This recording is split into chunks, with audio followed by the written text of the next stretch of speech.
नामवर पाकिस्तानी मुसव्विरा नाइजा खान को Harvard university के मिटल इंस्टीट्यूट के लिए आर्टिस्ट फेलो 2025 नामजद किया गया है। इंस्टीट्यूट इंतजामिया ने नाइजा की शमूलियत एजाज करार दे दी। कैनवस पर रंगों का हसीन इम्तजाज और मुख्तलिफ मौज़ूआत पर मबनी तस्वीर देखने वालों को सोचने पर मजबूर कर देती हैं। ये दिलकश और खूबसूरत फन पारे नाइजा खान की तख्लीकी सलाहियतों का मुंह बोलता सबूत हैं, जिन्हें दुनिया की मारूफ यूनिवर्सिटी हार्वर्ड के निटल इंस्टीट्यूट में साल 2025 के लिए फेलो मुंतखब किया गया है।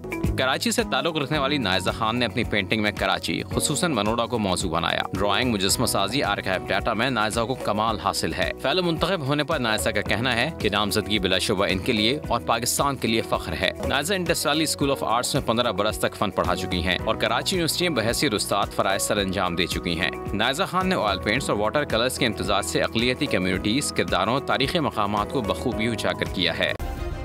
सब्सक्राइब करें और बेल दबाएं ताकि कोई खबर रह न जाए।